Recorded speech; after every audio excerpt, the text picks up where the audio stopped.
course, as we find out that there'll be more load shedding and that it's going to be harder and harder for firms, companies, businesses, restaurants, shops and factories to operate, there's now more evidence that young people are also spending a large amount of the very little money they have trying to find work. In fact, new research suggests that, in fact, young people are spending around 1,000 rand a month looking for work. They spend around half of that on data, the other half on transport and other costs. Kristal Duncan-Williams is the project lead at the Youth Capital. They've been doing this research. Kristal, good afternoon to you. How are people looking for work? What are they actually spending this money on? So we wanted to do a kind of understanding of the cost of job seeking in the context of a post-COVID world. And, this was conducted towards the end of last year when people were sort of coming out of lockdown because there were some rumors around, we are doing things online. This should make things cheaper and more accessible for young people. And what we find is actually the costs have stayed pretty much the same comparative to the Siaka study conducted in 2019. Young people are still spending, as you say, up to 500 rand a month on data, up to 500 rand a month on transport, looking for work and going for interviews. And for most young people, these costs are just a barrier and prevent them from even, seeking opportunities. Where do young people get the money from? I mean, these are people who don't have incomes themselves, and they usually come from very poor families. Absolutely. So the majority of our respondents, and it was an online survey, so we understand that excludes some young people. But we had around 2,000 respondents, and the majority of them said they have to borrow money from a family or a friend in order to look for work. The majority of them say they have to choose between looking for work and going for interviews or buying food. And this is the reality for young people. Are there ways to make this cheaper? And I suppose the data side is really the easier way. It's much harder to make data cheaper or zero-rate sites than looking for transport. Absolutely. And there have been some kind of transport studies that have been done, and it's a more complex issue. But what we saw during COVID and the state of emergency is government using the state of emergency was able to put pressure on mobile networks to zero-rate educational websites. And so we start to see how this is possible to be done. And we have this platform called sayouth.mobi now that's, launched in partnership between government and Arambi that is a zero-rated platform. And we're saying, how do employers tap into this platform because it doesn't cost young people any data to look for it. So it's possible to do these kinds of things. And other interesting interventions are the use of WhatsApp and bots. That kind of stimulate, your first round interview process. That saves young people, the fortune that they spend on taxi fare to go to an interview where maybe they have a 1 in 20 chance of getting the job. These preliminary interviews can be conducted via WhatsApp bots that, saves the time of the employer and saves costs for young people. So we have these technologies, and I think, as you say, they're a much easier win than the transport question, which infrastructure and issues of reliability are a whole different kettle of fish. I think if we focus in on these zero-rated platforms and low data options, we might be able to just reduce this barrier for some young people. And Kristal, once we start talking about the price of data, I think you and I are never going to stop. But did you find that young people were aware of the fact that these sites were now zero-rated, and did they actually use them during the national state of disaster during COVID? No, unfortunately, when we ask people, have you used any of these platforms, the vast majority have not actually made use of these platforms. And anecdotally, from talking to young people during the state of emergency, we heard that, zero rating is not a one-size-fits-all. Some sites require you to still have some money in your bank account, in your airtime account in order to be able to access the site. And other sites, even if you have a zero balance, you're able to access it. So I think we need to work with the mobile network operators to understand what does zero rating really mean, and so that standardize and to alert young people to the fact that these sites exist.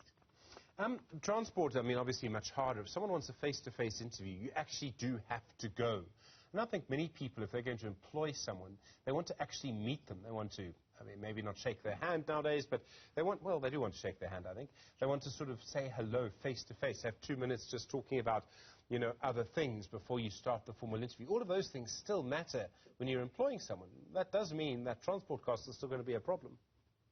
Yeah, and what we do at Youth Capital, what we say to employers is, as I say, for those first round interviews, conduct them over Skype and provide a data voucher. And then once you've gotten to the stage where you're like, I have 3 candidates and I'm going to choose one of the 3, then invite that person for an interview and offer to pay for their transport, because it's a reality that just that might be unlocking that opportunity. It might be a great candidate, but if they don't have the money to rock up for the interview, what young people tend to do is to just not say anything because they're too embarrassed to say that they don't have money, and then, it leaves a bad taste in the employer's mouth. But if you actually understand the plight of that young person, looking for clothes to wear to come to the interview, looking for the money for the transport, I think if employers can understand that and, provide an Uber voucher, provide some money for taxi fare, that would go a long way. The other big issue here is, are people spending, so people are spending money looking for jobs, but do the jobs exist? I mean, are people actually spending money trying to go for jobs that don't really exist? And that's really the problem.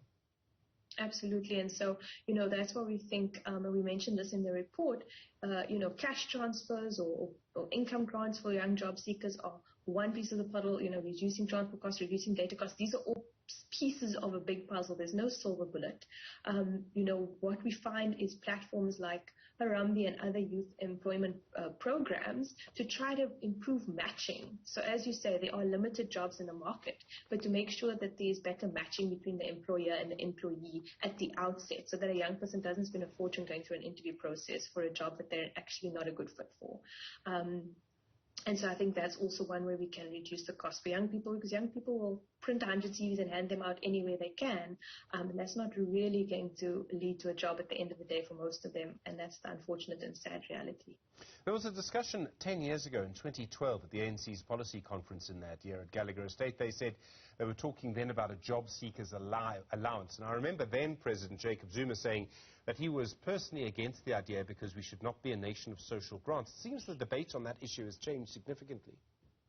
Absolutely. And I mean, if you want to hear more about, some research into cash transfers, you can join us for the launch of our report on Thursday.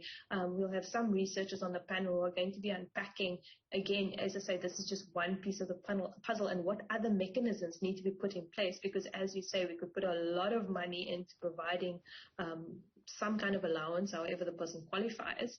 But if we don't have these other supportive mechanisms in place, we're actually just throwing money at a problem, and it's not going to result in the outcomes we want, which we have seen for years in terms of the rates of youth unemployment. So we really need to think about this in a holistic way if we wanted to have real impact for young job seekers. Kristal, there are many other aspects to this, and the one we haven't touched on is education. The fact that young people are not necessarily actually prepared. They've been betrayed by the education system, I would argue. And that means that it's not just that they don't know necessarily how to look for a job, it's that the jobs that they're able to do no longer exist, and they don't exist in the global economy.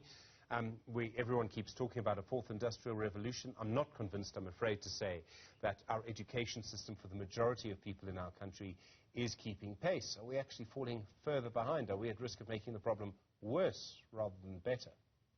Yeah, and I think, this is why Youth Capital's action plan thinks that you need to look at the entire journey of young people, and education is the first section of that journey. And, we've got 10 calls to action. 4 of the 10 sit under education, because exactly as you say, we're not setting young people up. We're not supporting them to be prepared for the world of work. I often say that I see life orientation as such a missed opportunity. It's a subject every child has to do in school, and we should be using that to equip young people with the soft skills and the skills they need to navigate the world of work. Financial literacy, how to do a budget for yourself, so you have enough money for transport for the month to get to work, etc.